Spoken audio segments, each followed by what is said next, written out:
మతవాదులు, మతోధికారులన్న పేరు మీద అనేక మంది వచ్చి ప్రజల్ని కన్ఫ్యూషన్ గురిచేసి వారిని దిశ మార్చే కార్యములను లోకమంతటిలో మనం గమనించి చూడగలుగుతున్నాం. ఆత్మీయత అనే పేరు మీద ఏ మనుషున్నైనా సులభంగా మార్చివేయడానికి అవకాశాలున్నాయి. వీటిని ఉపయోగించుకుని అనేక మంది మతవాదులు, అనేక మంది మతాధిపతులు కొత్త కొత్త అభిప్రాయాలు తీసుకుని రావడంతో పాటు ఏదో అద్భుతాలు చేసినట్టుగా వారిని వారు చూపించుకోవడం వల్ల అనేక మంది ప్రజల యొక్క దృష్టిని వారి వైపు ఆకర్షించుకుంటున్నారు. వీరి యొక్క క్రియలు అధికమవుతూ ఉండడం, అది అధికరించబడుతూ లోకం అంతటా వ్యాపించబడటం స్పష్టంగా మనం తెలుసుకోగలుగుతున్నాం. సమీప కాలంలో మీరు గమనించి చూస్తే బైబిల్ గ్రంథం దేవుడు చెప్పిన యొక్క మాటలు వాటి యొక్క విలువను తగ్గిస్తూ మహిమను కూడా తగ్గించి వేస్తూ అనేక మంది దాన్ని నమ్మకూడనట్లు వ్యతిరేక భావ విమర్శన చేసేవారిని, అటువంటి వారిని అనేక మందిని మనం చూస్తున్నాం. సమీపంగా ఒక న్యూస్లో నేను ఈ విధంగా చదివాను. ఆర్కియాలజీ అనే పురావస్తు స్తోత్రం, ఆ కాలంలో పురావస్తుకి సంబంధించిన విభాగం బైబిల్లోని సంఘటనలకు అనుకూలంగా ఉన్న అనేక కార్యాలను వారు కనిపెట్టి ఉన్నారు. ఇప్పుడు అటువంటి పురావస్తు విభాగానికి చెందిన సంస్థలే బైబిల్లో జరిగిన సంఘటనలకు వ్యతిరేకంగా మాట్లాడడం మొదలుపెట్టారు. వారిని ఎవరో బ్యాక్గ్రౌండ్ నుండి వారిని ప్రేరేపించడం మనం గమనించగలుగుతూ ఉన్నాం. యేసు యొక్క పునరుత్థానం అది జరగడానికి సాధ్యమే లేదు.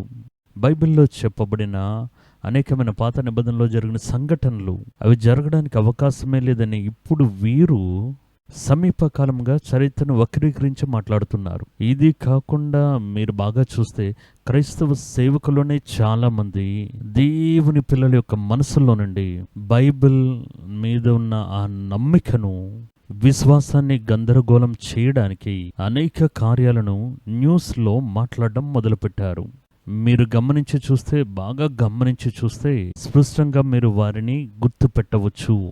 ఒక బైబిల్ గ్రంథాన్ని వారు వివరించి చెప్తున్నట్లుగాను, బైబిల్ని పూర్తి వివరణగా చెప్తున్నట్లుగాను అనేకమైన విభిన్నమైన అభిప్రాయాలు చెప్తూ బైబిల్ యొక్క నమ్మకానికి వ్యతిరేకమైన క్రియలు చేస్తూ వారు ప్రేరేపించబడుతున్నారు. కాబట్టి మనం చాలా జాగ్రత్తగా ఉండాలి.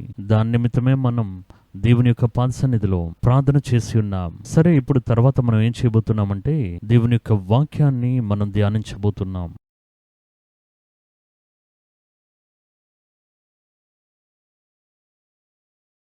ఈరోజు మనం ధ్యానించడం నిమిత్తం మనం తీసుకున్నాం బైబిల్లోని వాక్యం కీర్తనల గ్రంథం 6వ అధ్యాయం 1, 2, 3 వాక్యాల్లో అది ఉంది.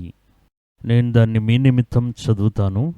యెహోవా, నీ కోపము చేత నన్ను గద్దింపకుము, నీ ఉగ్రతతో నన్ను శిక్షింపకుము.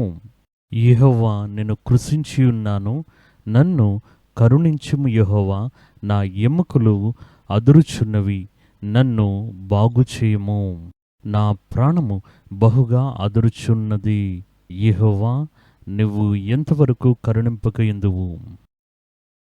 ఈ మాటలను చదివేటప్పుడు ఎవరో చెయ్యి విడిచిపెట్టబడిన మనిషి, బలహీనుడిగా ఉన్న ఒక మనుషుడు, ఏ కార్యమునైనా చూస్తే భయపడే ఒక మనుషుడు మాట్లాడే విధంగా ఈ మాటలు మనకు తెలియజేస్తున్నాయి. కానీ ఈ మాటలు మాట్లాడింది ఎవరు అని అడిగితే, అనేక సామ్రాజ్యంలో వణికింపజేసిన, దేవుడి నిమిత్తం అనేక కార్యాలు చేసిన, దేవునికి స్నేహితుని వలె భావింపబడిన రాజైన దావీదు వలన రాయబడిన మాటలు. ఆయన చెప్తున్నది, నేను బలహీనుడైపోయాను, నా ఎముకలని వణుకుతూ ఉన్నాయి అంటున్నారు. దావీదు యొక్క జీవితం మీకు తెలుసు. దావీదు యొక్క పేరు వింటేనే పక్కనే ఉన్న రాజ్యములు, రాజులు వారు వణికే కాలం పోయి దావీదు వణికే ఒక కాలం కూడా నియమించబడింది. అందులో ఆయన చెప్తున్నది, నేను బలం లేకుండా ఉన్నాను. ఒకానొక కాలంలో బలముతో ఉండి గోలియాతును ఎదిరించిన ఒక విశ్వాస వీరుడు. ఈరోజు మీరు చూస్తున్నట్లయితే ఆయన చేసే ప్రార్థన, ఆయన చెప్పే మాటలు ఆయన బలహీనతను చూపిస్తూ ఉన్నాయి. గోలియాతుని నేరుగా ఎదుర్కొనేటప్పుడు ఆయన మనసులో ఎటువంటి వ్యతిరేకమైన భావాలు రాలేదు. వాడిని చూసేటప్పుడు వాడి మీద గెలుపొందాలి అని పరిపూర్ణంగా విశ్వసించాడు. ఇంత బలంగా ఉన్న వ్యక్తిని మనం ఎలా ఎదుర్కోగలం అని అటువంటి ఆలోచనలే రాకుండా, అలాగే ఆయన మనసులో కూడా అటువంటి ఆలోచన కలగలేదు. కానీ ఇప్పుడైతే ఆయన ఏదో కార్యాన్ని చూసి నేను నాశనమైపోతున్నాను, బలాన్ని కోల్పోతున్నానని వ్యతిరేకమైన మాటలు చెప్పడం మనం ఇక్కడ చూస్తున్నాం. ఇవి అందరి జీవితంలో జరిగే కార్యంలే. ఈయన జీవితంలో బలహీనమైన ఒక సంఘటన, బలహీనం అవడం, దీని గురించే మనం ఈరోజు ధ్యానించబోతున్నాం. దేవుని యొక్క బిడ్డలు బలహీనమైన సమయములు లేకపోతే తరుణములు, దేవుని యొక్క బిడ్డలు ఎప్పుడు బలహీనమవుతున్నారు అనేది, బలహీనమవుతున్న నా బలమంతా కృంగిపోతుంది. ఒకనొక కాలంలో బలమైన కార్యాలు చేసినవాడు, బలమైన కార్యాలు నెరవేర్చి చూపించినవాడు, ఈరోజు నేను నా బలమంతా తొలగిపోయి ఒక పరిస్థితిలో నిలబడడం చూస్తున్నాను అని చెప్తున్నారు. ఈ బలహీనమైన పరిస్థితి, బలహీనపరచబడే అనుభవం రెండు విధాలుగా, రెండు పద్ధతుల్లో జరుగుతూ ఉంటుంది. ఒకటి, శరీరంలో ఉన్న ఈ యొక్క శరీరానుసారమైన బలం. కొంత వయసు వచ్చిన తర్వాత ఇది అందరికీ జరిగే ఒక అనుభవమే. కొంత వయసు తర్వాత మన జీవితంలో మనం అనుకున్నట్లు చేయలేము, అనుకున్న స్థలానికి వెళ్ళలేము, అనుకున్నది తినలేము. అది వృద్ధాప్యంలో వచ్చే ఒక కార్యం. యవ్వన కాలంలో మనం ఎక్కడికెక్కడో వెళ్ళుంటాం, ఎంతో ప్రయాణం చేసి ఉంటాం, నిద్రపోకుండా మేల్కొని ఉంటాం, గొప్ప కార్యాలు చేసి ఉంటాం. కానీ సహజంగా ఒక వయసు వచ్చేటప్పుడు సహజంగా బలాన్ని కోల్పోవడం అనేది సహజమైన విషయమే. మనం ముందు చేసిన కార్యాలన్నీ ఇప్పుడు చేయడానికి అవకాశం లేదు. బైబిల్లో కూడా దీని గురించి చెప్పడం చూస్తూ ఉన్నాం. యోహాను సువార్త 21వ అధ్యాయం 18, 19 వాక్యాల్లో, 18వ వాక్యంలో యేసు ఈ విధంగా చెప్తున్నారు. నీవు యవ్వనుడవై ఉండినప్పుడు నీ అంతట నీవే నడుము కట్టుకొని, నీ డ్రెస్సుని నువ్వే వేసుకుని, నీ పాదరక్షకులు నీవే ధరించుకొని, నిన్ను నువ్వే ఆయతపరుచుకున్నావు. నీ నడుము కట్టుకుని నీకిష్టమైన చోటికి వెళ్ళుచుంటివి. నువ్వు అలా తిరిగావు. నీవు ముసలివాడివైనప్పుడు నీ చేతులు నువ్వు చాచుదువు. వేరొకడు నీ నడుము కట్టి నీకిష్టము కాని చోటికి నిన్ను మోసుకుని పోవునని నీతో నిశ్చయంగా చెప్పుచున్నానని అతనితో చెప్పెను. ఈ స్థలంలో పేతురుని చూసి యేసే చెప్తున్నారు. పేతురు వయసైన కాలంలో కూడా ఆయన యొక్క యాక్టివిటీస్ మీరు చూస్తే, సముద్రంలో గెంతడం, ఈదులాడడం, వలను సరిచేయడం, పడవలను నీళ్లకు తోయడం అనేది ఆయన యొక్క జీవితం ఆ విధంగా ఉండేది. కానీ ఆయన కూడా ముసలి వయసు వస్తుంది. ఆయన యవ్వన కాలంలో చేసినవన్నీ జ్ఞాపకంగా మారిపోతాయి. ఇప్పుడైతే నిజానికి ఇవన్నీ చేయలేరు అని యేసు చెప్తున్నారు. కానీ ఈ స్థలంలో యేసే చెప్పింది, ఆయన యొక్క భవిష్యత్తులో తన మరణం మూలంగా దేవుని మహిమపరచబోతున్నారు అని సూచనగా ఈ యొక్క విషయాన్ని పైన చెప్పిన మాటలన్నీ ఒక వయసైన వారి కాలంలో జరిగే ఒక అనుభవాన్ని అవి స్పష్టంగా మనకి చూపిస్తూ ఉన్నాయి. అప్పుడు ఇందులో మనం చూసేది సహజంగా బలాన్ని కోల్పోయే ఒక స్థితి. అది మార్చలేమో, అది తప్పు కాదు, అది పాపము కాదు, ఇది ప్రకృతి యొక్క ఒక నియమం. కానీ మనం చెప్పాలనుకుంటున్నది ఏంటంటే, అనేక సమయాల్లో దేవుని యొక్క పిల్లలు ఆత్మ సంబంధమైన జీవితంలో బలాన్ని కోల్పోయే అనుభవములు, ఆత్మీయ జీవితంలో వారు బలం కోల్పోయే కొన్ని తరుణములు.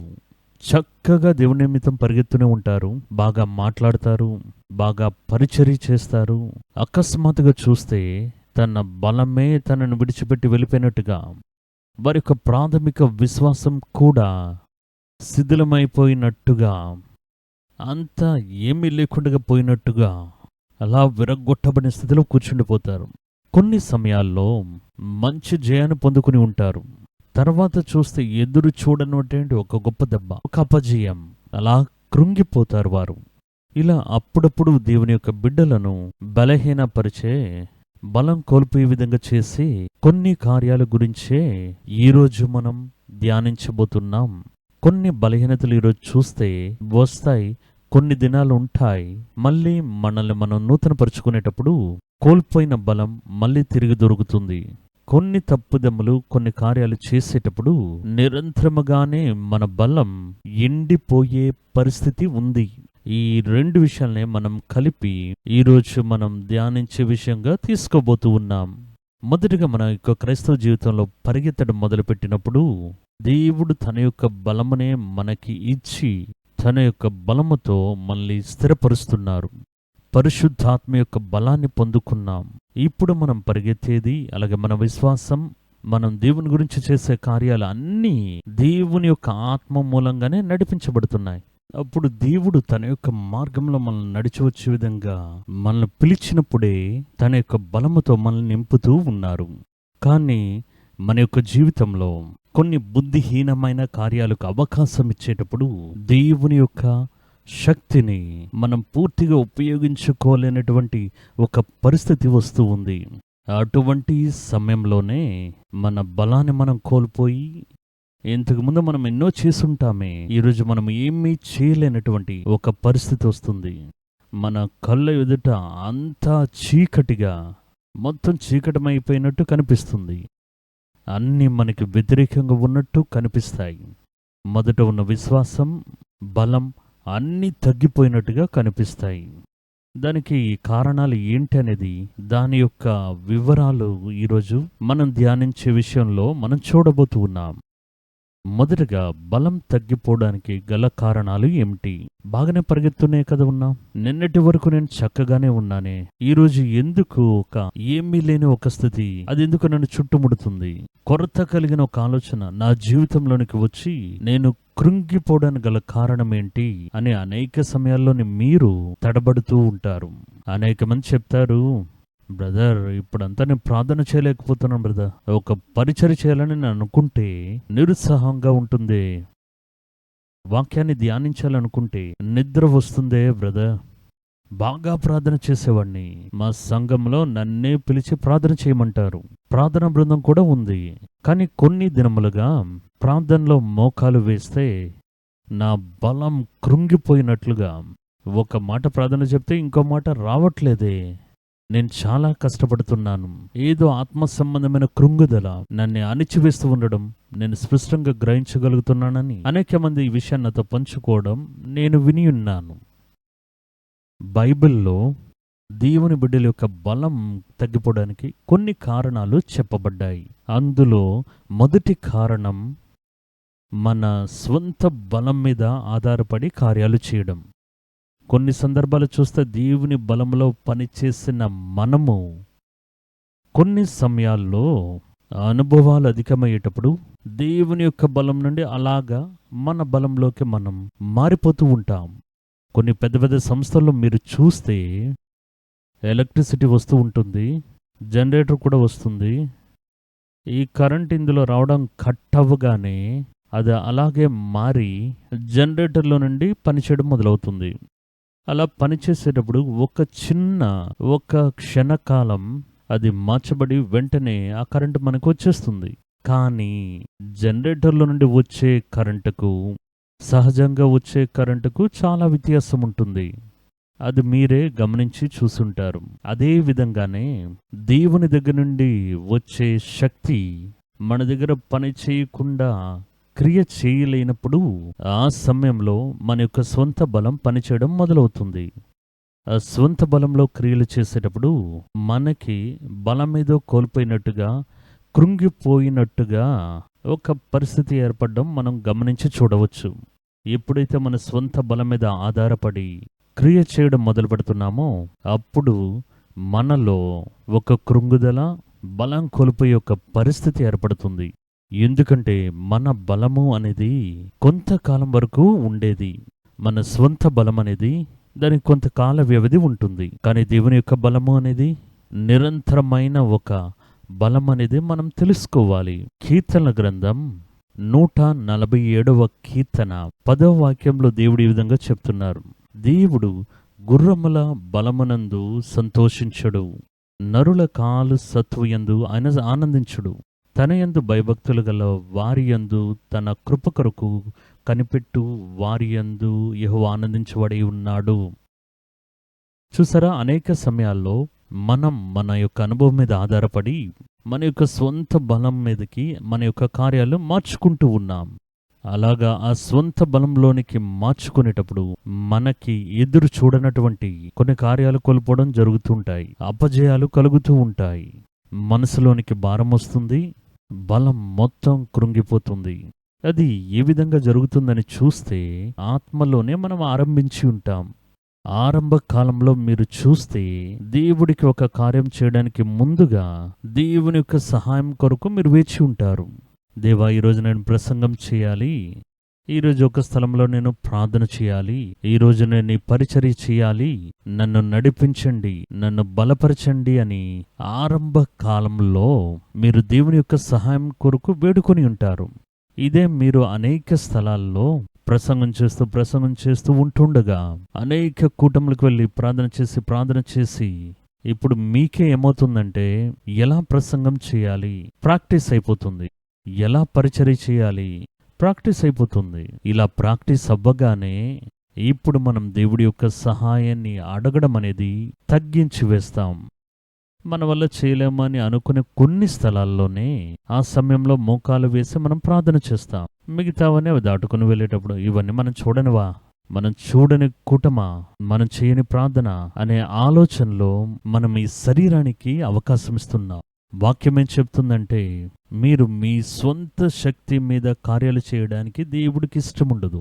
అదే ఆయన ఇక్కడ చెప్తూ ఉన్నది.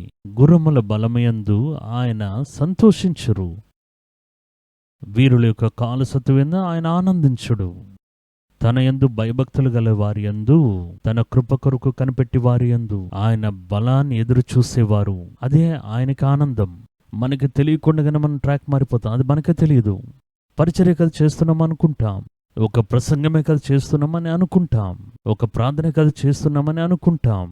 కానీ ఆ ప్రార్థనను దేవుని యొక్క సహాయంతో చేస్తున్నామా, దేవుని యొక్క బలముతో మనం చేస్తున్నామా, మన యొక్క బలముతో చేస్తున్నామా అనేది ఇప్పుడు ప్రశ్న. కొన్ని దినాలు అవ్వగానే మనకి తెలియకుండగానే మనం దేవుని నిమిత్తం చేసిన క్రియలు శరీర బలం మీదకి ఆధారపడే విధంగా ఆ సొంత క్రియలుగా మారిపోతాయి. అప్పుడే మనకు అపజయం కలుగుతుంది, తడబాటుకి గురి అవుతున్నాం, బలం కృంగిపోయే విధంగా ఉంటుంది. బలం కృంగిపోవడము అంటే అది మనుషుల బలంగానే ఉండగలదు. మనుషుల యొక్క బలమే కృంగిపోవడానికి అవకాశం ఉంది. దేవుని యొక్క బలము ఏ ఒక్క దినం తగ్గిపోదు. మన యొక్క బలము అనేది ఒక వస్తువులో, ఒక టార్చ్ లైట్లో పెట్టినటువంటి బ్యాటరీ యొక్క బలము వంటిది. అది కొంతగా మనం వాడుతూ ఉంటుండగా అది తగ్గిపోతుంది. ఇదే నేను ఇంతకుముందు కూడా చెప్పాను. మీరు దేవుని యొక్క బలం మీద ఆధారపడి ఉన్నంత వరకు మీ యొక్క బలం ఎప్పటికీ కృంగిపోదు. ఆ బలం కృంగిపోతుందనే యొక్క మాట వస్తేనే అది మనుషుని యొక్క బలం గురించే చెప్పబడుతుంది. అది స్వంత బలం గురించి మాత్రమే చెప్పబడుతుంది. అప్పుడు నాకు ప్రార్థనే చేయలేకపోతున్నా, ఆ బలమే ఎండిపోయినట్లుగా ఉందే అని మనం చెప్తే కొన్ని దినాలుగా మీరు శరీరానుసారంగా మీ యొక్క బలం మీద ఆధారపడి ప్రార్థన చేశారు. అలా ప్రార్థన చేస్తేనే ఈ యొక్క బలం ఎండిపోవడానికి అవకాశం ఉంది. బైబిల్లో చూడండి, హాయి పట్టణం అనే పట్టణం మీద యెహోషువ అతనితో పాటు ఉన్న ఇశ్రాయేలీయులు దండెత్తి వెళ్ళేటప్పుడు జరిగిన సంఘటన. అందరికి మనసులో ఒక నిరుత్సాహం. ఏం జరిగింది అని చూస్తే ఆ ప్రాంతంలో, ఆ సంఘటనలో అనేక విషయాలను మనం గమనించగలము, అలానే ధ్యానించగలము, అర్థం చేసుకోగలం, తెలుసుకోగలము. అలా అక్కడ ఏం రాయబడిందంటే యెహోషువ 7వ అధ్యాయం 1 నుండి 6 వరకు నేను చదివి ఇది ఏ సంఘటన అనేది నేను మీకు వివరించి చెప్తాను. ఇశ్రాయేలీయులు శపితమైన దాని విషయంలో తిరుగుబాటు చేసిరి. ఎట్లనగా యూదా గోత్రములో జేరహు ముని మనవడును, జబ్ది మనుమడును, కర్మి కుమారుడునైన ఆఖాను అనేవాడు శపితము చేయబడిన దానిలో కొంత తీసుకొనెను. గనుక యెహోవా ఇశ్రాయేలు మీద కోపించెను. యెహోషువ యెరికో నుండి బేతేలుకు తూర్పు దిక్కునున్న బెతావేను దగ్గరనున్న హాయి అను పురమునకు వెళ్ళినట్లుగా వేగుల వారిని పంపి, మీరు వెళ్ళి ఆ దేశమును వేగు చూడ్డి. ఆ మనుషులు వెళ్ళి హాయి పట్టణాన్ని వేగు చూసొచ్చి యెహోషువ దగ్గరికి తిరిగి వచ్చి, యెహోషువను చూసి జనులందరినీ వెళ్ళనీయకుము, ఒక 2-3 వేల మంది వెళ్ళి హాయిని పట్టుకొనవచ్చును. జనులందరూ ప్రయాసపడి అక్కడికి వెళ్ళనేలా. కారణం, వారు కొద్దిగానే ఉన్నారే. వీరు వెళ్ళి చూస్తున్నారు ఆ హాయి అనే పట్టణం. లోపలికెళ్ళి చూస్తే కొంచెం మందే ఉన్నారు. ఇశ్రాయేలులో అంతమంది యుద్ధవీరులు వెళ్ళాల్సిన అవసరమే లేదు. కొంతమందిని ఆ పట్టణానికి పంపించండి అంటున్నాడు. ఆ విధంగానే ప్రజల్లో ఇంచుమించు 3,000 మంది అక్కడికి వెళ్ళిరు గాని వారు హాయి వారి ఎదుట నిలువలేక పారిపోయిరి. చూసారా, 3,000 మందే వెళ్ళారు. కొంతమంది ఉన్నారు అనుకుని వీరు హాయి పట్టణ యొక్క ప్రజల వల్ల పారద్రోలబడ్డారు. వారి ఎదుట ఇశ్రాయేలు నిలువలేక పారిపోయిరి. కొంతమంది అందులో మరణిస్తూ ఉన్నారు. ఆవిడ హాయి వారు వారిలో 36 మనుషులను హతము చేసిరి. ఇశ్రాయేలులో 36 మందిని నరికివేశారు. వీరు మళ్ళీ తిరిగి పారిపోతూ ఉన్నారు. అప్పుడు మరియు తమ గవని యొద్ద నుండి షేబారీము వరకు వారిని తరిమి మొరాదుల వారిని హతము చేసిరి. జనుల గుండెలు కరిగి నీరైపోయెను. అదే బలాన్ని కోల్పోతూ ఉన్నారు. గెలుద్దామని అనుకున్నారు, కానీ ఇక్కడ ఓడిపోయి పారిపోయి ఆ కొండ దిగువ వరకు వారిని వెంబడిస్తూ కొడుతూ వస్తున్నారు. హాయి పట్టణం మనుషులు, ప్రజలు ఈ సందేశాన్ని వినగానే వారందరి గుండెలు కరిగి నీరైపోయెను. అప్పుడు యెహోషువ తన బట్టలు చింపుకొని తానును ఇశ్రాయేలుల పెద్దలను సాయంకాలం వరకు యెహోవా మందసం ఎదుట నేల మీద ముఖములు మోపుకొని తమ తలల మీద ధూళి పోసుకొనుచు. చూసారా, దావీదు చెప్పినట్లుగా, బలహీనమవుతున్నాను, నా ఎముకలు వణుకుచున్నవి. యెహోషువ ఎంత పెద్ద యుద్ధవీరుడండి. ఈ సంఘటన ముందుగా మీరు చూస్తే హాయి పట్టణం లాగే అనేక రెట్లు పెద్ద పట్టణం, ప్రాకారములతో చుట్టబడి ఉన్న పట్టణం యెరికో. యెరికో ఆ దినాల్లో మంచి పేరును సంపాదించిన పట్టణం. దాని చుట్టూ ఉన్న కోట గోడలు అంత బలమైనవి. దాని రాజు అంత బలవంతుడు. ఆ పట్టణాన్ని చాలా సులభంగా గెలుస్తున్నారు. కత్తులే వాడకుండా, వేరే ఏది ఒకటి చేయకుండా ప్రాకారంలో పడగొట్టి పట్టణంలోకి ప్రవేశించి పట్టణాన్ని కొలగొడుతూ ఉన్నారు. దాని మీద గెలుపొందుతున్నారు. వీరికిప్పుడు ఏమైందంటే, యెరికో ఎంత పెద్ద పట్టణం, హాయి పట్టణంతో సరిపోల్చి చూస్తే 100 రెట్లు వ్యత్యాసం ఉంటుంది. ఇది ఒక చిన్న గ్రామం వంటిది. పట్టణం అనే పేరు, కానీ గ్రామం వంటిది. ఇందులోకి వెళ్ళి మనం ఓడిపోతున్నామే. యెరికో పట్టణంలో మనకు అంత పెద్ద విజయం దొరికిందే. ఆ జయం పొందుకున్న ఆ స్థితిలో మనం ఎంత గొప్ప పట్టణాలు చూసామనే ఆ గర్వంలోనే తప్పైన అభిప్రాయాన్ని కలిగి వారు అనుకున్నారు, ఇది చిన్న పట్టణమే, దీనికంతా మనం ఇంత ప్రయాసపడాలా, ఒక 3,000 మంది వెళ్తే చాలు అని అండర్ ఎస్టిమేట్ చేస్తున్నారు. ఇందులో వీరు చేసిన తప్పిదం ఏంటి అని అడిగితే, మొదటి వాక్యం 7వ అధ్యాయంలో చెప్పబడుతుంది. దేవుడి యొక్క మనసులో వీరి మీద ఒక కోపం ఉంది. దేవుడు వీరి యందు సంతోషించట్లేదు. దాన్ని వారు గమనించలేదు. 1, వారు పొందుకున్న అన్ని విజయాల్లో అవన్నీ దేవుడి వల్లనే కలిగాయి. యెరికో పట్టణాన్ని వీరు బలం వల్ల దాన్ని పడగొట్టలేదు. దేవుడే వారికి ఆలోచన ఇచ్చి, మీరు ఈ విధంగా చేసి ఆ ప్రాకారం ఎదుట నుండి స్తుతులను సమర్పించండి అని చెప్పి దేవుడే ఆ క్రియలు చేశారు. కానీ వీరేమనుకుంటున్నారంటే, మనం గెలిచాం, మన యొక్క బాకాలకే ఇంత పవర్ ఉందంటే మనం కలిగి ఉన్న ఖడ్గానికి ఎంత శక్తి ఉందేమో అనుకున్నారేమో తెలీదు. కానీ దేవుడేం చెప్పారంటే, యెరికో పట్టణం శపించబడింది, శాపగ్రస్తమైనది, అందులోండి ఏ వస్తువులు మీరు తీసుకుని రాకూడదు అని అలా చెప్పి, ఆకాన్ అనే ఒకడు అక్కడ కనిపించబడిన విలువైన వస్తువులు కొన్ని దాచిపెట్టుకున్నాడు. అది శపించబడిన కార్యాన్ని లోపల తీసుకుని వస్తున్నారు. దేవుడు దాన్ని గమనించి ఉన్నారు. దేవుడు దాని నిమిత్తం వారి మీద కోపంతో ఉన్నారు. ఇప్పుడు వీరు యుద్ధానికి వెళ్ళాలి. వీరేం చేయాలి? యెరికో పట్టణం యొక్క ప్రాకారాలు కూలగొట్టేటప్పుడు యెహోషువ దేవుడి దగ్గర ప్రార్థన చేసి అడిగారు కదా, మోకాళ్ళ మీద పడి అడిగారు కదా, మేము ఈ పట్టణాన్ని ఎలాగ జయించగలం, అంత పెద్ద ప్రాకారములు ఉన్నాయి, అంత పెద్ద తలుపులు మూసి ఉన్నాయే, మేము ఎలా జయించగలమని అడిగేటప్పుడు దేవుడు ఆలోచన ఇచ్చారు కదా. అప్పుడు పెద్ద ఒక ప్రాకారాన్ని చూసేటప్పుడు దేవుడి దగ్గర అడిగిన మీరు ఈ పట్టణం చిన్నది అనగానే దేవుని దగ్గర అడగలేదు. మీరు దేవుని దగ్గర అడిగితే దేవుడే మీకు చెప్పి ఉంటారు, మీ మీద శాపగ్రస్తమైన ఒక కార్యం ఉంది, దీని నిమిత్తం నా కోపం మీ మీద ఉంది, ఇప్పుడు నువ్వు వెళ్తే ఓ చిన్న పిల్లవాడు కూడా నిన్ను పారద్రోలుతాడు, నీ బలం అనేది నువ్వు కాదు నేను అని దేవుడు చెప్పి ఉంటారు. వారి బలం దేవుడే కదా.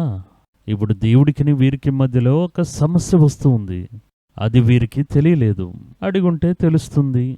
వీరు ఎందుకు అడగలేదు అంటే వారు దేవుని యొక్క బలములో నుండి తమ యొక్క సొంత బలం వైపు మారిపోయారు. ఇదే అనేక మంది జీవితాల్లో జరుగుతుంటుంది. అక్కడే మనం జాగ్రత్తగా ఉండాలి. మనకంతా చక్కగా జరుగుతున్నట్టు అనిపిస్తుంది, కానీ మీరు చాలా జాగ్రత్తగా గమనించి చూస్తే దేవుని యొక్క శక్తిలో పరిగెట్టింది అది అలా మార్చుకుని మీ సొంత బలం మీద పరిగెత్తడం మొదలు పెడుతుంది. ఈ సమయమే చాలా ప్రమాదకరమైనది. వీరు అలానే చేశారు. ఎందుకంటే యెరికోకి అడిగిన వారు యెరికో నిమిత్తం దేవుడి దగ్గరికి వెళ్ళి సాష్టాంగం పడి అడిగితే దేవుడు వారికి ఆలోచన చెప్పి అలాగా గెలుపొందాలని చెప్పారు కదా.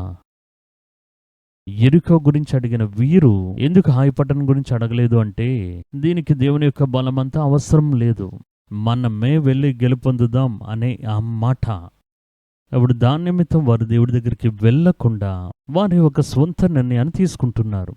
పరిచర్యలు కూడా అంతే. ఆరంభించేటప్పుడు చూస్తే దేవాదేవాన్ని వేచి ఉంటారు, కానీ దాని తర్వాత అంతా స్వంత నిర్ణయాలుగా మారిపోతాయి. ఈ స్వంత నిర్ణయాలు, స్వంత బలం ఇవే మనకు కృంగుదలను, బలం కోల్పోయిన స్థితిని కలుగజేస్తాయి. వీరు ఒకటి దేవుడి యొక్క కోపం ఏంటని తెలుసుకోలేదు, రెండవది వారిలోనికి ప్రవేశించిన ఆ పాపాన్ని తెలుసుకోలేకపోయారు. రెండవ కార్యం, వారి యొక్క ఆ విషయం, ఆ పాలెంలోని పాపం లోపలికి వచ్చేసింది, అది వారు గ్రహించలేకపోయారు. వారు అలవాటులాగే మనం ఖడ్గం పట్టుకుంటే ఎవరు నిలబడగలరు, మనం ఎన్ని దేశాల మీద జయం పొందుకుని వచ్చాం, యెరికోను కూడా పాటలు పాడేదాన్ని నేలమట్టం చేసామే అని అనుకున్నారు. ఇలా గాల్లో తేలుతుండే సమయంలోనే పాపం లోపలికొస్తుంది. గెలిచేటప్పుడు చాలా జాగ్రత్తగా ఉండాలి. ఒక కార్యంలో జయం పొందుకునేటప్పుడు, ఒక కార్యంలో మనం హెచ్చించబడేటప్పుడు చాలా జాగ్రత్తగా ఉండాలి. పాపం ఎప్పుడు లోపల ప్రవేశించిందో తెలుసా? వారు యెరికో పట్టణాన్ని జయించినప్పుడు, ఆ జయములో సంతోషపడినప్పుడు వారికి తెలియకుండానే పాపం లోపలికి ప్రవేశిస్తుంది. అది వారు ఆలోచించి చూడలేదు. పాపం లోపలికి వచ్చింది ఆలోచించి చూడలేదు. మీరు దేవుడి గురించి ఎంత గొప్ప సాధనలు చేసినా మీరు అది ముగించగానే దేవుడి యొక్క పాద సన్నిధిలో కూర్చొని వేచి ఉండి ప్రార్థన చేసి ఒక్కొక్క కార్యాన్ని పరిశీలించి చూడాలి. ఇది దేవుడు పరిచర్య ప్రారంభ కాలంలో దేవుడు నాకు నేర్పించిన ఒక విషయం. కానీ అన్ని సందర్భాల్లో నేను దాన్ని వెంబడించాను అనేది నాకు తెలీదు. కానీ దేవుడు నాకు నేర్పించింది ఏంటంటే, ఒక మంచి బుద్ధిమంతుడైన చేపలు పట్టేవాడు విస్తారమైన చేపలు పట్టి వచ్చిన తర్వాత వాడు దానితో సంతోషపడి కూర్చుండకుండా చేపలను ఒడ్డుకు తీసుకుని వచ్చిన తర్వాత తన వలలను సరిచేస్తాడు. వల ఎక్కడైనా చిరిగిపోయిందా, వల ఎక్కడైనా రంధ్రాలు ఏర్పడ్డాయా, ఇవన్నీ పరిశోధించి చూస్తారు. మీరు సముద్రపు ఒడ్డును చూడండి. నేను పుట్టింది, పెరిగింది, ఎదిగింది అంతా సముద్రపు తీరంలో ఉన్న ప్రాంతాల్లోనే. అదొక పట్టణం. నాకు అనేక మంది స్నేహితులు ఎవరంటే బోట్లు కలిగి ఉన్నవారు, పడవలు కలిగి ఉన్నవారే, సముద్రం మీద ఆధారపడిన వారే నాకు చాలా స్నేహితులు ఉన్నారు. సముద్ర తీర ప్రాంతాలకు వెళ్ళి మీరు చూస్తే ఉదయకాలమనే లేచి చేపలు పట్టుకుని వచ్చి ఆ చేపలను పెద్ద పెద్ద పెట్టెల్లో వేరు చేసి పెట్టి ఇంటికి వెళ్ళి భోజనం చేసి తిరిగి వచ్చి ఒక 9-10 గంటల కల్లా వలని మొత్తాన్ని విప్పి అలాగ దాన్ని రిపేర్ చేస్తూ చెక్ చేస్తూ ఉంటారు. అదే విధంగానే మనం గెలుపొందాం, ఒక గొప్ప పరిచరణ చేసేసాం, దేవుడి గురించి గొప్ప సాధన చేసేసాం, నా ఆత్మ సంతోషించి ఆనందించని కూర్చోకూడదు. పరిచర్యకు వెళ్ళడానికి ముందుగా ఎంతగా ప్రార్థన చేసి ఆయత్తంతో వెళ్ళావో, పరిచర్యకు వెళ్ళి వచ్చిన తర్వాత, గెలుపొంది వచ్చిన తర్వాత, నువ్వు అదే మానసిక స్థితితో నా వల్ల ఎక్కడైనా రంధ్రాలు పడ్డాయా, ఎక్కడైనా కొరతలు ఉన్నాయా, చేపలు వల్ల ఎక్కడైనా చింపివేశాయా అని దాన్ని సరిచేయాలని దేవుడు నాకు చెప్పారు. ఎప్పుడైనా మీరు చూడండి, ఒక పెద్ద గొలుపు వచ్చిన తర్వాతే చాలా జాగ్రత్తగా మనం ఉండాలి. వీరు యెరికో పట్టణం మీద గెలుపొందుతున్నారు. ఆ గెలుపొందిన తర్వాతే వారిలోని ఒక పాపం లోపలికి ప్రవేశిస్తుంది. అప్పుడు గెలుపు వస్తే పాపం వస్తుందని మీరు అడగకూడదు. పాపం రావడానికి అనేక కారణాలు, అనేక సందర్భాలు ఉన్నాయి. కానీ ఈ విజయం వచ్చేటప్పుడు చాలా జాగ్రత్తగా ఉండాలి. సౌలు రాజు అలానే చేస్తున్నాడు. సౌలు రాజు తన జీవితంలో గెలుపొందిన తర్వాత ఆ గెలుపు యొక్క గర్వం వల్ల జయ స్తంభాన్ని నాటుతున్నాడు. ఒక పెద్ద టవర్ కట్టి, మనం చూడండి, ఆ దేశాల మీద గెలుపొందామని చెప్పి తనకి పేరు కలుగునట్లుగా ఒక స్తంభాన్ని నిర్మించాడని చెప్పబడింది. ఆ తర్వాత చూద్దాం. అప్పుడు ఈ విజయం వచ్చే సమయంలో మీరు చాలా జాగ్రత్తగా ఉండాలి.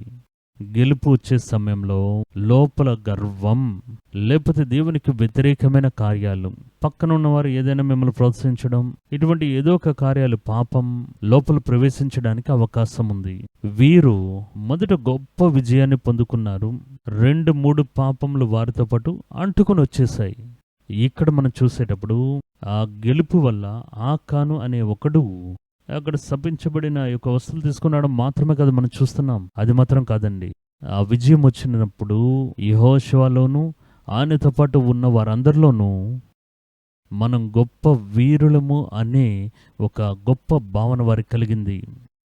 దేవుడి దగ్గరికి వెళ్ళి వేచి ఉండి అడగాలే అనే గ్రహింపు వారిని విడిచిపెట్టి వెళ్ళిపోయింది. అంత పెద్ద పట్టణాన్ని జయించిన మనకు ఇది ఒక చిన్న పట్టణం, దీన్ని గెలుపొందడం పెద్ద విషయం కాదని వారి యొక్క ఆలోచనలో ఒక గర్వంతో కూడిన, తమ గురించి ఆలోచించాల్సిన విషయాన్ని దాటిన ఒక విషయం వచ్చేసింది. బహిరంగంగా చూసేటప్పుడు ఆకాన్ మూలంగానే పాపం వచ్చినట్టుగానే కనిపిస్తుంది కదా. ఆకాన్ మూలంగా మాత్రమే కాదు, వేరే కొన్ని పాపములు ఈ గెలుపు తర్వాత వారిని అంటుకుని లోపలికి వచ్చేసాయి. దాని యొక్క ప్రతిఫలమే వీరు హాయి పట్టణంలో పారద్రోలబడుతూ ఉన్నారు. దేవుడి దగ్గర విచారించాలి. చిన్నదో పెద్దదో విచారించాలి. ఇది నాకు సాధ్యమే, నేను చేయగలను, ఇందులో నాకు గొప్ప పరిచయం ఉంది, నాకు గొప్ప అనుభవం ఉంది, ప్రాక్టీస్ ఉందే, ఇది ఎవ్వరి సహాయం లేకుండా కళ్ళు మూసుకుని నేనే చేయగలను అని ఒక దేవుని బిడ్డలు ఎప్పుడు అనుకోకూడదండి. ఒక్కొక్కసారి చిన్నదో పెద్దదో మీరు ఒక కార్యాన్ని చేయడానికి వెళ్ళేటప్పుడు దేవుని యొక్క పిల్లలు దేవుని యొక్క సహాయాన్ని అడగాలి. అప్పుడు వీళ్ళు ఏమేమి వచ్చిందో చూడండి. దేవుడు వారి మీద కోపంగా ఉన్నారు అనేది అర్థం చేసుకోలేదు. దేవుడి యొక్క మనస్సు ఏంటి? నిన్నటి దినాన్ని దేవుడు మన మీద సంతోషంగానే ఉన్నారే, ఈరోజు మన మీద ఎలా ఉన్నారు? మధ్యలో ఒక పాపం వచ్చేసిందే, ఎరుకలో వారితో మాట్లాడి వారికి సహాయంగా ఉన్న అదే దేవుడు తర్వాత 7వ అధ్యాయం వచ్చేటప్పుడు కోపంగా మారిపోతున్నారే, ఎందుకంటే మధ్యలో ఒక పాపం లోపల ప్రవేశిస్తుంది. అప్పుడు దేవునితో అడగాలి కదా. యెరికోలు అడిగారు కదా. అప్పుడు ఒకటి, దేవుడి యొక్క మనస్సు మనకి తెలియాలి. రెండవది, వారి యొక్క పాపాన్ని వారు తెలుసుకోవాలి. నిన్న ఉన్నది ఈరోజు చెల్లదండి. మూడవది, దేవుని దగ్గర అది ఏది ఏమైనా విచారించి తెలుసుకోవాలి. ఇది మాత్రం మీరు మనసులో పెట్టుకోండి. మీ యొక్క బలం ఎప్పటికీ కృంగిపోదు. ఒక్కొక్క విషయంలోనూ ఆత్మ సంబంధమైన బలం తగ్గిపోదు. శరీర బలం అనేది వేరు. అది సహజంగా ఒక వయసైన కాలంలో దావీదు చెప్పింది శారీరక బలం. ఆయన వయసైన కాలంలో చూడండి, చలిని తట్టుకోలేక ఎన్ని దుప్పట్లు ఆయన మీద వేసినా ఆయనకి వేడి కలగలేదని రాయబడింది. అది సహజంగా అందరికి వచ్చేది. కానీ మనం చూసేది ఆత్మ సంబంధమైన రీతిలో బలం కోల్పోయే స్థితి. అప్పుడు మనం ఒక్కొక్క కార్యంలో బలాన్ని కోల్పోకుండా దేవుని గురించి దృఢంగా పరిగెత్తాలి అంటే మనం చేయాల్సిన కార్యం ఏంటి? చిన్నదైనా పెద్దదైనా, మీకు సాధ్యమైందో కానిదో, మీరు దేవుని యొక్క సహాయాన్ని వేడుకొనండి. దేవుడి దగ్గర విచారించండి. ఇది చేయొచ్చా అని అడగండి. ఇదేం మనకు చేయడం తెలుసు కదా, దీని గురించి దేవుని దగ్గర అడగాలి అని మాత్రం అనుకోకండి. ఇదే మనకి బైబిల్ గ్రంథం నేర్పించే విషయం. దావీదు యొక్క జీవితంలో చూడండి, ఆయన ఏ కార్యాన్ని చేసినా, చిన్నదైనా పెద్దదైనా, చిన్న కార్యమైన ఏదైనాను దేవుని దగ్గర అడగకుండా చేయరు. దేవా నేనేం చేయాలి అనేది మొదలుకొని దేవుని దగ్గరికి వెళ్ళి విచారించడం తన జీవిత అనుభవంగా తను కలిగి ఉన్నారు. మనం అనేక సందర్భాలు అసాధ్యమైన కార్యానికే దేవుని దగ్గరికి వెళ్తాం. సాధ్యమైన కార్యాల గురించి మనం ఏది ఆలోచించాం. మనకు సాధ్యమే కదా, అలాగనే మనం దిగుతాం. ఇదే మనకి ప్రమాదం. వాక్యంలో మీరు చూడండి, 2 సమూయేలు గ్రంథం 2వ అధ్యాయం 1వ వాక్యం. దావీదు తన యొక్క స్వంత జీవితంలో ఒక్కొక్క విషయంలో నిర్ణయాన్ని తీసుకోవడానికి దేవుని యొక్క సహాయాన్ని వెదికాడు. దేవా నేను ఏ ఊర్లో నివాసం ఉండాలి? యూదాలోని ఏదైనా పట్టణంలో నేను నివాసం ఉండవచ్చా? లేకపోతే నేను యెరూషలేములో ఉండాలా? ఎక్కడ ఉండాలి నాకు చెప్పండి అనేది మొదలుకొని దేవుని దగ్గర విచారణ చేసి దాని తర్వాతనే ఆ కార్యాల్లో నిర్ణయం తీసుకుంటారట. 2 సమూయేలు 2వ అధ్యాయం 1వ వాక్యంలో చెప్పబడింది చూడండి. తర్వాత దావీదు దేవుని చూసి, యూదా పట్టణంలోనికి నేను పోదునా అని దావీదు యెహోవా వద్ద విచారణ చేయగా, ఎంత పెద్ద మనిషి, ఎంతో మంది ప్రజల మీద గెలుపొంది అందరి మధ్యలో దావీదు అని ప్రేయర్ ప్రఖ్యాతలు సంపాదించిన సమయంలో ఈయన దేవుడి దగ్గరకు వచ్చి అడుగుతున్నారు, దేవా నేను యూదాకు ఏదో పట్టణంలో నివాసం ఉండవచ్చా? అందుకు దేవుడు పోవచ్చునని చెప్తున్నారు. నేను పోవలసిన స్థలం మీదని దావీదు మనవి చేయగా ఆయన హెబ్రోనుకు పొమ్మని సెలవిచ్చను. చూసారా, అలానే దావీదు. కాబట్టి యెజ్రెయేలీయు రాలగు అహినోయము కర్మేలీయుడగు నాబాలుకు భార్య అయిన అబీగయలు అను తన 2 భార్యను వెంటబెట్టుకుని దావీదు అక్కడికి పోయాను. చూసారా, ఒక స్థలానికి వెళ్ళడానికి కూడా ఆయన అనుకుంటే ఏదో ఒక ఊరు, ఏది వసతి గల ఊరు అని చూద్దామని లోతు చూసిన సోదొమ గొమొర్రా మంచి వసతిగా ఉంది, నీళ్లు కూడా ఉన్నాయి, చాలా పచ్చగా ఉందని చెప్పి అలా తీర్మానం చేసుకుని వెళ్ళవచ్చు. ఒక చిన్న పిల్లాడి వాళ్ళు దేవుడి దగ్గర అడుగుతున్న, దేవుడు కూడా వెళ్ళు. ఎక్కడికి వెళ్ళాలి దేవా? హెబ్రోనుకి వెళ్ళు. చూసారా, అదే దావీదు. 2వ కార్యం చూడండి, దావీదు కీడు కలుగుతున్న సమయంలో దేవుడి దగ్గర విచారణ చేస్తున్నాడు. ఏ విచారణ చేశాడు? 2 సమూయేలు గ్రంథం 21వ అధ్యాయం 1వ వాక్యంలో ఇలా చెప్పబడింది, దావీదు కాలమున 3 సంవత్సరాలు విడవకుండా కరువు కలగ్గా, నీళ్ళు లేవు, భోజనానికి ఆహారం లేదు దావీదు నా కాలంలో. అప్పుడు దావీదు దేవుడి యొక్క సన్నిధానంలో విచారణ చేస్తూ ఉన్నాడు. ఒక కీడు వచ్చే సమయంలో దీనికి మనం ఏంటి నిర్ణయం తీసుకోవాలని, ఏం చేయాలని తన మంత్రులతో కూర్చొని ఆలోచన చేయక దేవుడి దగ్గర విచారణ చేశాడు. ఈ కరువు ఎందుకు వస్తుంది దేవా? అంతా బానే కదా వెళ్తుంది, 3 సంవత్సరాలు ఎందుకు ఈ కరువు వస్తూనే ఉంది? దేవుడి దగ్గర విచారణ చేసినప్పుడే మనం కలిగి ఉన్న కొన్ని కార్యాలకు దాని యొక్క కారణాలు బయలుపరచబడుతుంటాయి. లేకపోతే దావీదు ఇతరుల వల్లే తమ సొంత శక్తి మీద ఆధారపడి మంత్రులు ప్రధానులందరూ పిలిచి, ఏంటి 3 సంవత్సరాలు వర్షం కురియలేదే, నీళ్ళు లేవే, కరువుగా ఉంది, ఏం చేద్దాం? ఇక్కడ నుండి నదిని ఇటువైపు మళ్ళిద్దాం, ఇక్కడ నుండి ధాన్యమంతా తీసుకుని వచ్చి విత్తుదాం, ఐగుప్తులో మనం వస్తువులు కొందాం. ఇటువంటి ఆలోచన ఏదైనా చేస్తే తప్పైపోయి ఉంటుంది. వీరి యొక్క కరువుకి కారణం వేరొక కారణం ఉంది. వీరికి ఆ డౌట్ వచ్చేసింది, దేవుడి దగ్గరికి వెళ్ళి అడుగుతున్నాడు, మా దేశంలో 3 సంవత్సరాల కరువుగా ఉంది, కారణం ఏంటని దేవునితో అడిగితే దేవుడు చెప్తున్నది, సౌలు గిబియోనీయులను హతము చేసిన గనుక అతనిని బట్టి నరహంతకులకు అతని ఇంటివాని బట్టి శిక్షగా ఈ కరువు కలిగెను. గిబియోనీయులు మీకు తెలుసు, మోషే కాలంలో ఇశ్రాయేల్ ప్రజలు ఐగుప్తును విడిచిపెట్టి బయలుదేరేటప్పుడు ఇశ్రాయేల్ను మాత్రమే కాదు, వారు చెప్పిన మాటల మీద నమ్మిక ఉంచిన కొంతమంది అన్యజాతులు వారితో కలిసే బయలుదేరారు. అది బైబిల్లో మనం అనేక స్థలాల్లో చదవచ్చు. అందులో ఒక జాతి గిబియోనీయులు. ఈ గిబియోనీయులకు వారిని పట్టుకుని విచారణ చేసినప్పుడు వారు భయపడి వారి దగ్గర నివాసం కోరినప్పుడు వారికి ఒక వాగ్దానం ఇశ్రాయేలు ఇచ్చి ఉన్నారు, మిమ్మల్ని మేము ఏ విధంగా ఇబ్బంది గురి చేయం, మీరు భయం లేకుండా మా మధ్యలో నివాసం ఉండవచ్చని వారికి చెప్పబడింది. కానీ సౌలు ఏం చేస్తున్నారంటే, రాజుగా వచ్చిన తర్వాత వారితో చేసిన యొక్క నిబంధనను, వారు పితరులు చేసిన యొక్క నిబంధనను మనసులో పెట్టుకోక, వీరంతా ఎవరు అన్యజాతులు కదా, వీరందరిని నరికివేయాలని చెప్పి వారి మధ్యలో క్షేమంగా జీవిస్తున్న నమ్మికతో నివాసం ఉంటున్న గిబియోనులను హత్య చేయడం మొదలు పెడతాడు, నరికివేస్తాడు. దేవుడు చూస్తున్న నిబంధన చేసి మా ప్రజల వల్లే మిమ్మల్ని చేర్చుకుంటామని చెప్పి నమ్మిక ఇచ్చి నీ మధ్యలో నివాసం ఉంటున్న అన్యుల్ని చంపివేస్తున్నావు. ఇది శాపం, ధర్మశాస్త్రం ప్రకారం శాపం. వారి నిమిత్తమే ఈ కరువు కలుగుతుందంటున్నారు. ఇది అడగకపోతే ఈ కరువు ఎందు నిమిత్తం వచ్చిందని తెలీదు. వేరే ప్రయత్నం చేస్తుంటే అది అలా చేస్తూనే ఉండాలి, ప్రతిఫలం అనేది కలగదు. వెంటనే నేను అడుగుతాను, అప్పుడు రాజు గిబియోనుని పిలుస్తున్నారు. ఓ ఇదా సమస్య, దేవుడి దగ్గర విచారణ చేస్తున్న ఇదా సమస్య అని. మా బలమంతా తగ్గిపోవడానికి వీరా నిబంధన మీరడమే కారణమా? ఇప్పుడు మళ్ళీ దాన్ని మనం ఎలా రెక్టిఫై చేయగలము? అప్పుడు వారు గిబియోనులు పిలిపించి, గిబియోనులు ఇశ్రాయేళ్ల సంబంధికులు కారు, వారు అమోరీయుల్లో శేషించిన వారు.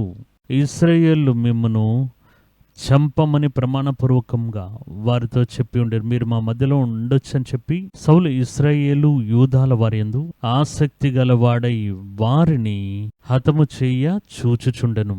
కాబట్టి దావీదు గిబియోనులను చూచి, నేను మీకేమీ చేయగోరుదురు. మిమ్మల్ని కొంతమంది నరికేశారు, కొంతమందిని చంపేశారు, తెలియక చంపేశారే. నేను మీకు ధైర్యం కలిగేటట్టు మేము మీకు చేయాల్సిన ప్రాయశ్చిత్తం ఏంటి? యెహోవా స్వాస్థ్యమును మీరు దీవించినట్లు దోష నివృత్తికై దేని చేత నేను ప్రాయశ్చిత్తం చేదునని అడిగాయి. చూసారా, ఇదే దావీదు. ఒక బలం తగ్గేటప్పుడు ఆ బలాన్ని ఎలా అధికం చేసుకోవాలి, దాన్ని ఎలా సరిచెయ్యాలి, అది దేవుడి దగ్గర విచారణ చేసినప్పుడే వారికి ఆ కార్యం అనేది బయలుపరచబడుతుంది. మీరు బలహీనం అవ్వడానికి, ఆ కరువు సంభవించడానికి, బలం తొలగిపోవడానికి కారణం ఇదే. గిబియోనులను పిలిచి అడుగుతున్నారు. గిబియోనులు చెప్తున్నారు, దీని గురించి మేము వేరే ఏమీ అడగలేదు, మీ దేశంలో స్థలం అడగలేదు, స్వాతంత్రం అడగలేదు, మమ్మల్ని నరికివేసిన కుటుంబాన్ని మాత్రం మాకు అప్పగించండి.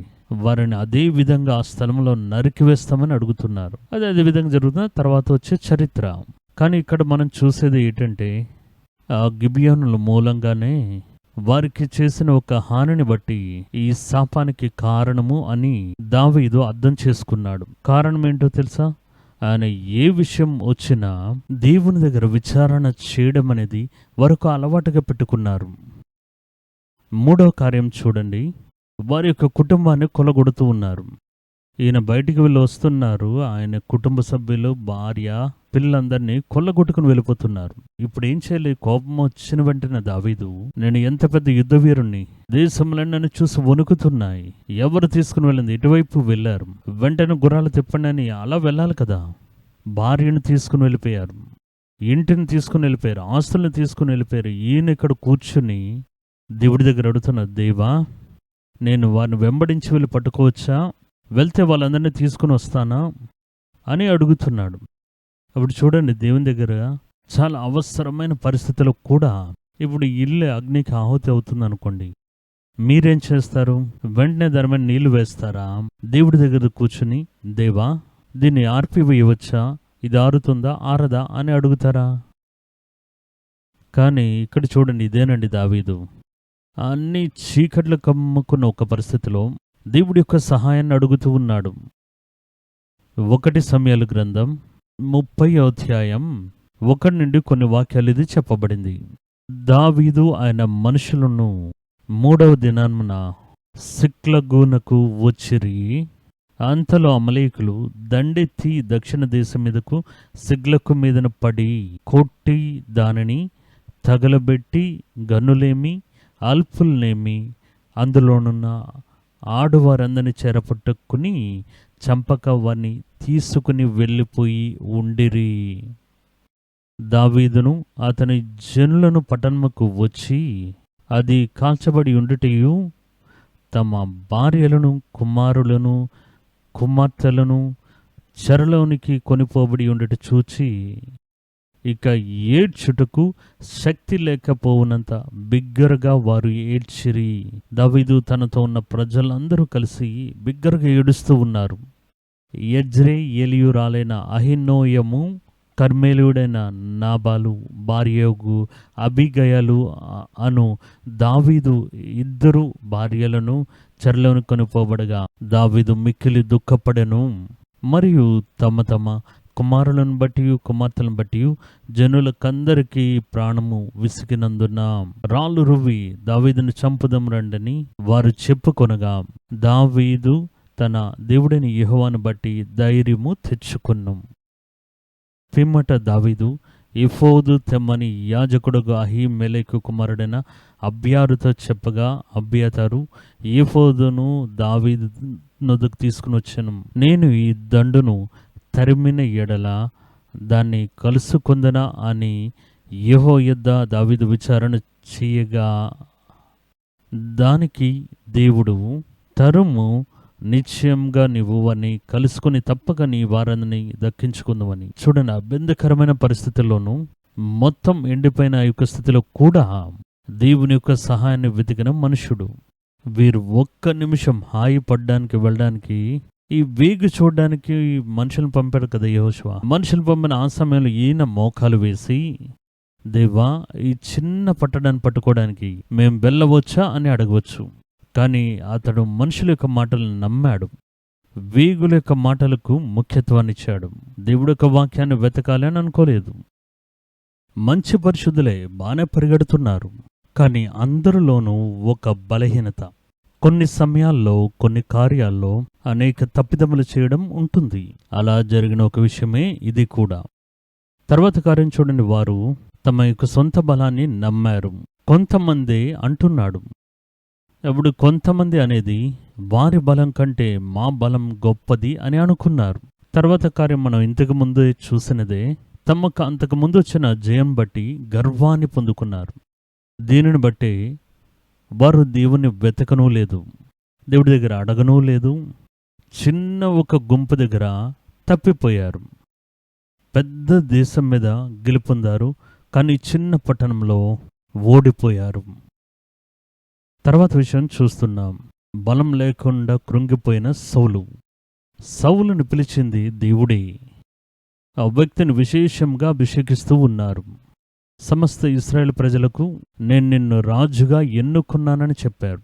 ఆయన బలపరిచి ఆయన మూలంగా అనేక విజయాలను దేవుడు ఇచ్చి ఉన్నారు. సౌలు వెళ్ళిన దగ్గరంతా జయం పొందుకున్నాడు. కానీ అదే సౌలు బలం లేకుండా కృంగిపోయిన ఒక స్థితిని చూస్తున్నాం. 1 సమూయేలు గ్రంథం 17వ అధ్యాయం 8 నుండి 11 వరకున్న వాక్యములు. గొలియాతు వచ్చి శత్రువుల వైపు నిలబడి వాడు అరుస్తూ ఉన్నాడు.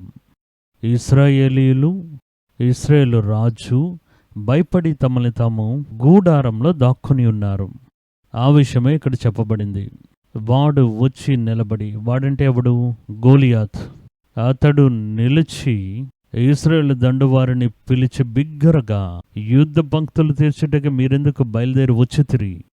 ఎక్కడికి వచ్చారు? యుద్ధానికి వచ్చారా? యుద్ధ భక్తులు ఎందుకు తీర్చి నిలబడుతున్నారు? నేను ఫిలిష్తీయుడను కానా? మీరు సౌలు దాసులు కారా?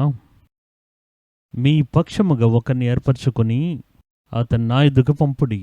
అతడు నాతో పోట్లాడి నన్ను చంపగలిగిన ఎడల మేము మీకు దాసుల మగుదము అంటున్నాడు. నేను అతన్ని జయించి చంపిన ఎడల మీరు మాకు దాసులై మాకు దాస్యము చేయుదురు అంటున్నాడు. ఈ దినమున నేను ఇశ్రాయేలు సైన్యములను తిరస్కరించుచున్నాను. ఒక నియమించిన ఎడల వాడును నేను పోట్లాడదమును ఆ ఫిలిష్తీయుడు చెప్పుచూ వచ్చాను. సౌలును ఇశ్రాయేలులందరూ ఆ ఫిలిష్తీయుని మాటలు విన్నప్పుడు బహు భీతులైరి భయపడ్డారు. దేవుడి వలన బలపరచబడిన ఒక మనుషుడు, దేవుని వలన అభిషేకించబడిన ఒక మనుషుడు వీటన్నిటినీ మర్చిపోయి, అన్నిటినీ కోల్పోయి, ఒక సున్నతి లేని ఫిలిష్తీయుడి యొక్క మాటలు విని గూడారంలో దాక్కుని ఉండడం చూస్తున్నాం. మిగతా వీళ్ళని వదిలిపెట్టండి, వారందరూ యుద్ధం చేయడానికి వచ్చిన సైన్యానికి చెందినవారు. కానీ సౌలు అభిషేకింపబడినవాడు, దేవుని వలన ప్రత్యేకంగా చెప్పబడి సమూయేలుతో అభిషేకింపబడి రాజపట్టం పొందుకున్నవాడు. అప్పుడు దేవుని యొక్క బలం ఆయన మీద ఉంది. అటువంటి మనుష్యుడు బలాన్ని కోల్పోయి బలం లేకుండా నిరుత్సాహమై చేతులు కట్టుకుని వాడు గట్టిగా అరవగానే వీళ్ళందరూ పరిగెత్తుకుని వచ్చి దాక్కున్నట్టుగా ఈయన కూడా గుడారం లోపలికి వెళ్ళి దాక్కుంటున్న దృశ్యాన్ని చూస్తున్నాం. కారణం ఏంటి అని అడిగితే, ఎప్పుడునూ దేవుని యొక్క పిల్లలు మేము లెక్కించాల్సిన దానికంటే అధికంగా ఎంచకూడదు. అనేక సందర్భాల్లో మన గురించి మనం అధికంగా లెక్కిస్తూ ఉంటాం. అది మనం పడిపోవడానికి మొదటి మెట్టు. కొంతమంది సేవకులు ఇప్పుడంతా మాట్లాడడం మొదలుపెట్టారు. కొంతమంది మాటలు మనకు ఆశ్చర్యాన్ని కలుగజేస్తున్నాయి. వారు వారిని దేవుడికి సమానంగా మాట్లాడుతూ ఉన్నారు. దేవునికి సమానంగా మార్చుకుని పరలోకంలో నా పేరు చెప్పండి, అన్నీ దొరుకుతాయి, నా దగ్గర రండి, నేను మీకు స్వస్థతనిస్తాను, ఇలాగంతా చెప్పడం చూస్తున్నాం. అది కొంత వేడిగ్గా ఉంది, అలానే కామెడీగా కూడా ఉంది.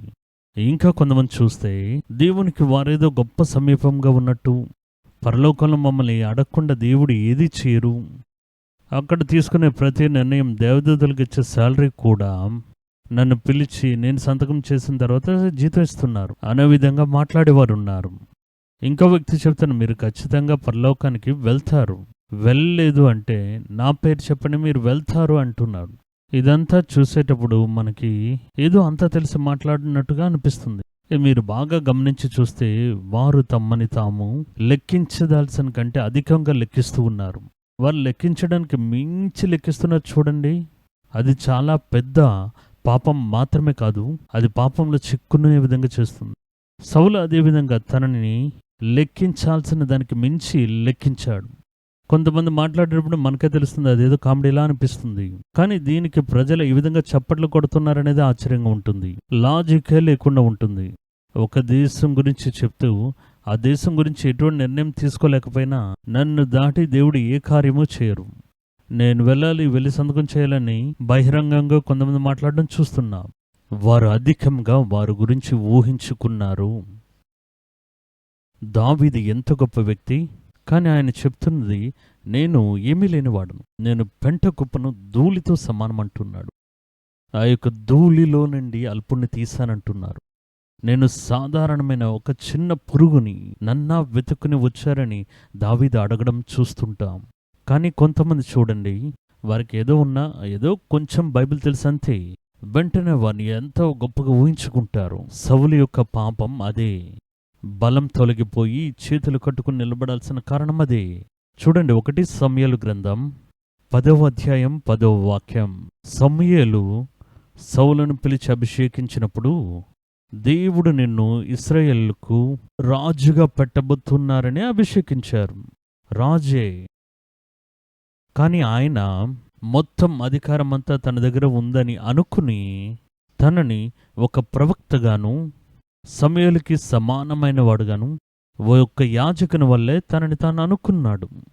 ఈ అభిషేకించిన ఈ సమూయేలు ఉన్నారు చూడండి, ఆయనకి సమానమైపోయారు. ఇప్పుడు ఆయన ఏంటి గొప్ప వ్యక్తి, నన్ను చూడండి నేను ప్రార్థన చేస్తున్నాను, యుద్ధాలు ఆడుతున్నాను, నా మీద అదే అభిషేకం దిగివచ్చింది, నేను కూడా ఆ స్థలంలో చాలా ప్రవచనాలు ప్రవచించాను అని మారిపోతాడు. మీరు ఒక కార్యాన్ని చక్కగా ఆలోచించి చూడండి. దేవుడు మిమ్మల్ని ఏ పిలుపులో పిలిచారో అదే మీరు. ఊహించడానికి మించి తన గురించి ఆలోచించడం మొదలుపెట్టాడు. 1 సమూయేలు 10:10 ఈ విధంగా చెప్పబడింది. ప్రజలు సౌలు దీర్ఘదర్శనం చెప్పగానే దాన్ని చూసిన వారు ప్రజలు ఏం చెప్పారు అంటే, సౌలు కూడా ప్రవక్తలలో ఒకడో అని ఆశ్చర్యపడ్డారు. ప్రజలు చెప్పిన మాటను ఈయన చెవియొగ్గి విన్నాడు, అదే ముఖ్యం. 10వ వాక్యంలో ఈ విధంగా చెప్పబడింది, వారు ఆ కొండ దగ్గరికి వచ్చినప్పుడు ఇదిగో ప్రవక్తల సమూహము అతనికి ఎదురుపడగా, ఎవరికి? సౌలుకి ఎదురుగా. అప్పుడు దేవుని ఆత్మ బలముగా అతని మీదకి వచ్చెను, అతడు వారి మధ్యను ఉండి ప్రకటన చేయుచుండెను.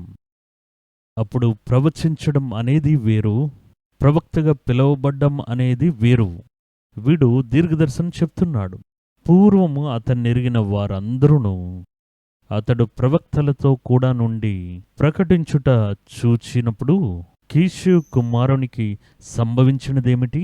సౌలును ప్రవక్తల్లో నున్నాడా అని ఒకనితో ఒకడు చెప్పుకొనగా, వీరి విధంగా చాలా విషయాలు చెప్తూ ఉంటుండగా దానిని సౌలు వినడం మొదలుపెట్టాడు.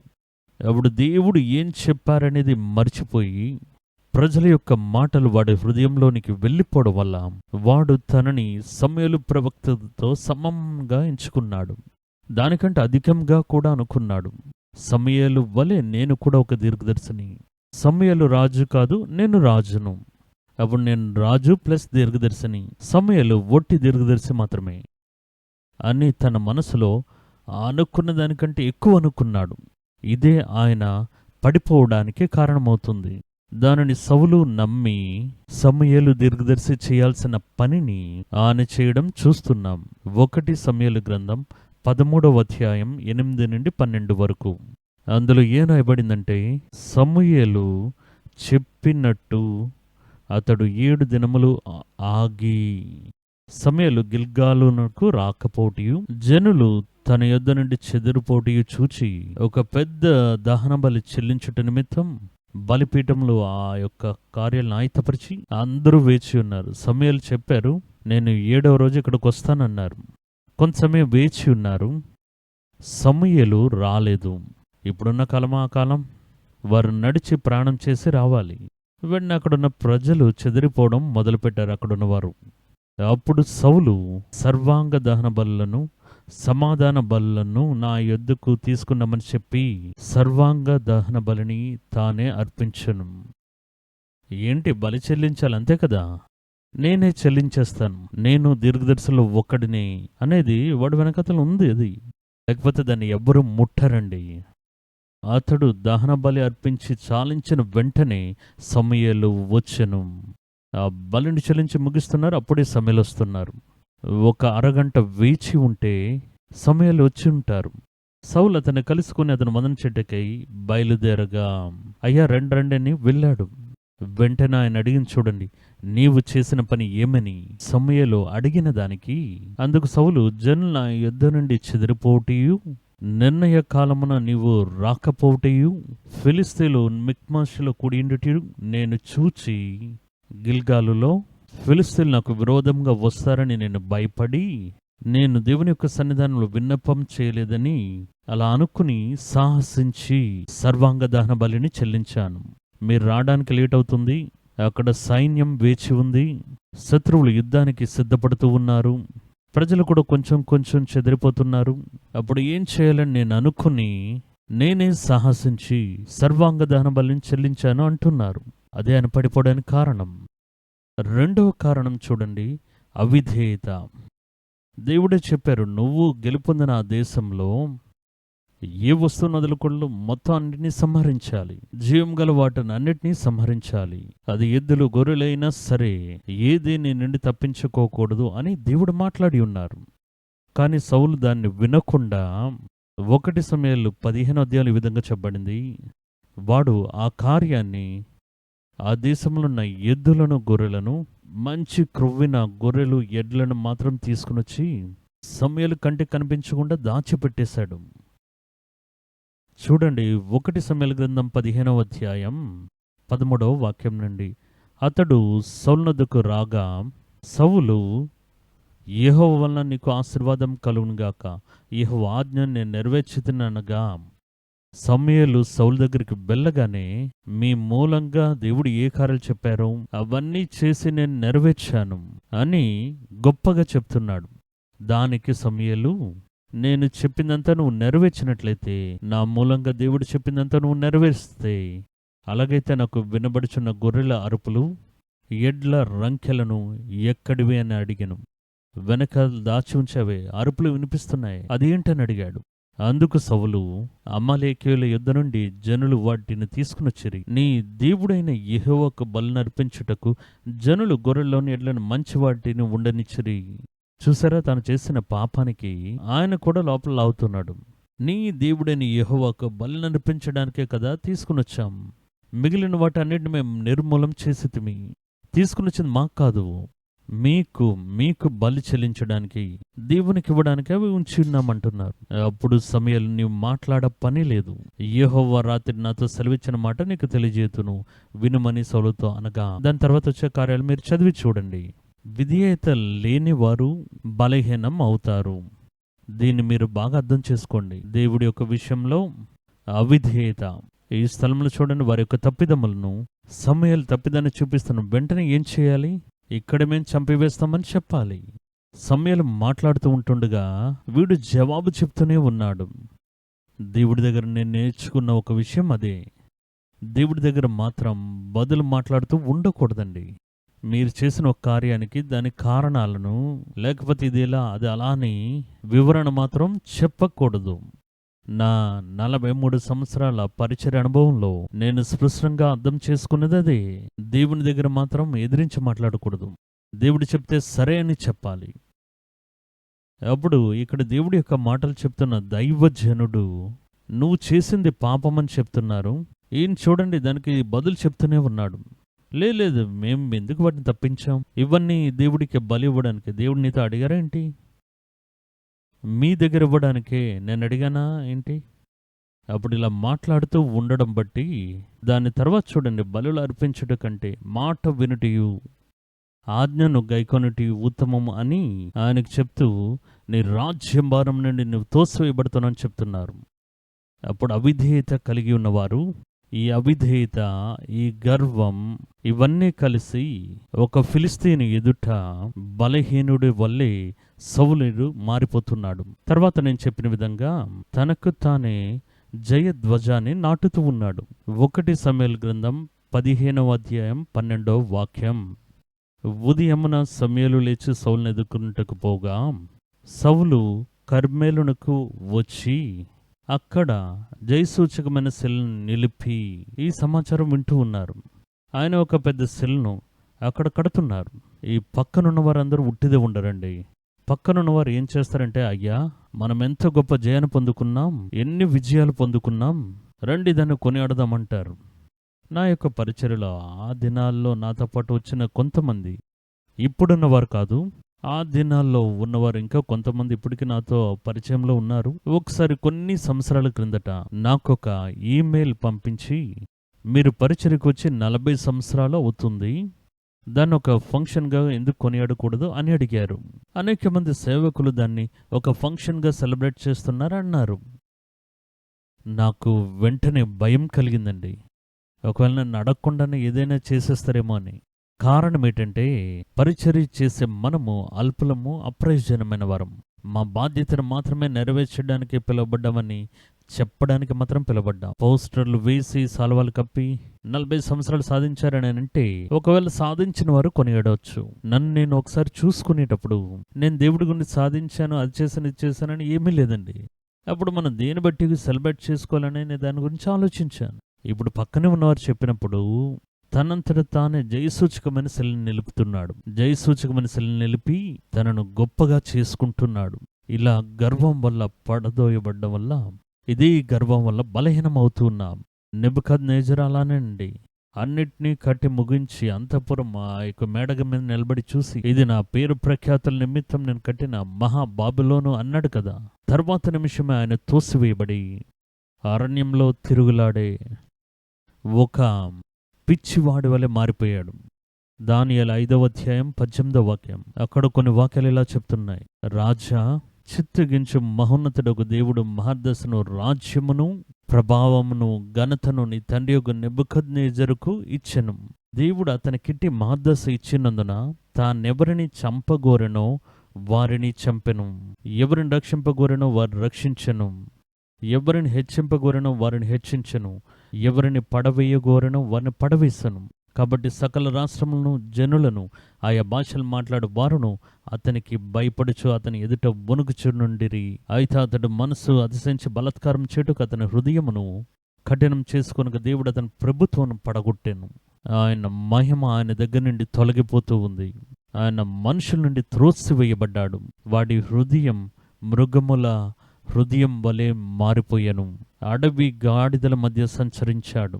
మహోన్నతుడగు దేవుడు మానవుల రాజ్యములో ఏలుచు ఎవరిని స్థాపింపగొన్న వారిని స్థాపించును అని అతడు తెలుసుకుని వరకు అది వాడికి సంభవించిందంటున్నారు. చూసారా, గాడిదలతో వెళ్ళి నడిచి వాడితో పడుకొని పిచ్చివాడైపోయాడు. నెబుకద్నెజరు మెంటలై అంతఃపురం పారిపోయి అరణ్యంలో సంచరించాడు. పిచ్చివాడిలాగా మారిపోయి అంతఃపురం నుండి పారిపోయి అరణ్యంలో సంచరించాడు అని చరిత్ర చెప్తుంది, వాక్యం చెప్తుంది. అప్పుడు ఆ గర్వం, ఈ గర్వం ఒకడికి వస్తే అది వాణ్ణి పడగొట్టడం మాత్రమే కాదు, వాడు ఏదైతే బలము అని అనుకుంటున్నాడో అది తొలగిపోయి బలహీనమైన వారుగా మారిపోతారు. చివరిగా ఒక కార్యాన్ని చూసి మనం ముగించబోతున్నాం. ఈచ్ఛ మూలంగా వచ్చే బలహీనపరిచే కార్యములు. ఈచ్ఛ, పాపపు ఈచ్ఛ. సంసోన్ మీకు తెలుసు ఎంత గొప్ప బలవంతుడు. న్యాయాధిపతుల గ్రంథం 16వ అధ్యాయం 17వ వాక్యంలో, అప్పుడు అతడు తన అభిప్రాయమంతయు ఆమెకు తెలియజేసి, నా తల మీదకి మంగళకత్తి రాలేదు, నా తల్లి గర్భం నుండి పుట్టినది మొదలుకొని దేవునికి నాజీరు చేయబడిన వాడని ఉన్నాను. నాకు క్షౌరము చేసిన ఎడల నా బలం నా నుండి తొలగిపోతుంది, నేను ఇతర మనుషుల వలె అవుదునని ఆమెతో అనను. ఈ విధంగా చెప్తున్నాడు. వాడిది చెప్పినప్పుడు తల మీద ఉన్న వెంట్రుకలని షేవ్ చేసేశారు. తర్వాత మనం సంసోన్ని చూసేది తల వెంట్రుకలను తీసివేయబడి బలహీనుడయ్యి బలం లేకుండా పోయి బానిసలుగా పనిచేయడం చూస్తున్నాం. ఈచ్ఛ మూలంగా కలిగే ప్రమాదం ఇది.